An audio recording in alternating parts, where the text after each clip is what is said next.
پوچھا تھا کہ مرنے کے بعد دوبارہ اٹھایا جائے گا، یہ ہمارا عقیدہ ہے، اس کی تھوڑی سی وضاحت کر دی جائے۔ دیکھیں، پہلی بات تو یہ ہے کہ زندگی روح اور جسم کا ملاپ ہوتا ہے تو اس کو زندگی کہا جاتا ہے۔ جب ان میں انقطاع پیدا ہوتا ہے، دوری پیدا ہوتی ہے، اس کو موت کہا جاتا ہے۔ تو بس ابھی جیسے ہم ہیں، ہمارے ساتھ جسم اور روح کا مجموعہ ہے، پھر اللہ تعالیٰ روح کو نکال لے گا تو موت آئے گی۔ اور ہمارے ہاں دوسرے جنم کا کوئی تصور نہیں ہے، جیسے 7 جنم کا بعض عقیدوں میں ہوتا ہے، ہمارے ہاں ایسا نہیں ہے۔ انسان مر کے قبر میں جائے گا۔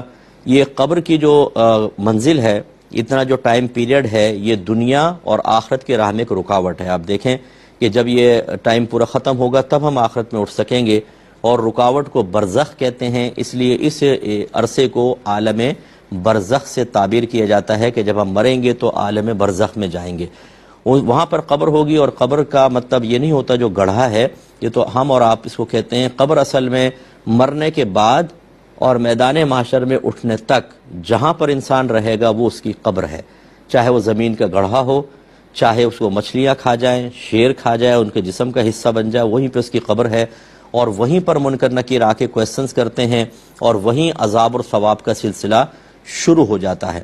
تو یہ عام طور پہ جو قبر ہم کھودتے ہیں اس کو قبر کہہ دیتے ہیں، ورنہ قبر وہ مقام ہے کہ جہاں مرنے کے بعد انسان قیامت تک رہے گا۔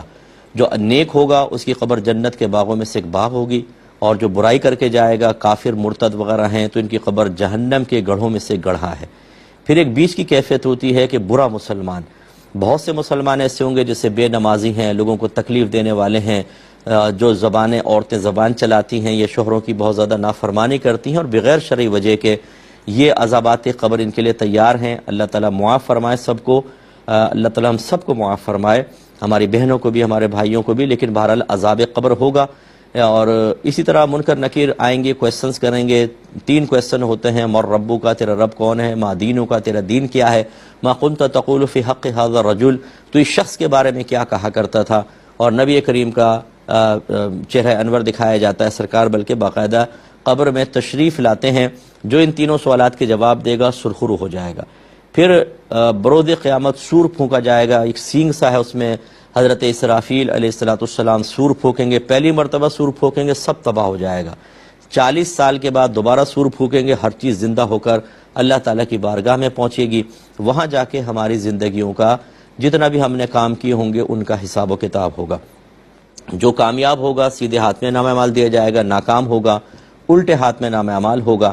سیدھے ہاتھ والے جنت میں جائیں گے، یہ جہنم میں جائیں گے۔ پھر جو جہنم میں جائیں گے وہ بھی 2 طرح کے ہوں گے، اگر وہ کافر اور مرتد مرے تھے کبھی نکلنا نصیب نہیں ہوگا، اور حالت ایمان میں مرے تھے لیکن برے اعمال تھے تو برے اعمال کی سزا بھگتنے کے بعد پھر وہ جنت میں واپس آ جائیں گے۔ بسم اللہ الرحمن الرحیم۔ اور ان خاتون نے مزید یہ پوچھا تھا کہ کیا ہم اسی امت میں اٹھیں گے، رشتہ دار وغیرہ ساتھ ہوں گے؟ تو بالکل، ہم نبی کریم صلی اللہ علیہ وسلم کی امت میں ہیں، اور اس نسبت کی بنا پر ہمیں VVIP پروٹوکول ملے گا میدان محشر میں۔ سب سے پہلے ہم داخل جنت ہوں گے، پھر پچھلی امتیں ہوں گی، اور جو رشتہ دار نیک ہوں گے، حالت ایمان میں دنیا سے رخصت ہوئے ہوں گے، وہ انشاءاللہ میدان محشر میں ملیں گے، اور پھر جنت میں بھی ملاقاتیں ہوں گی۔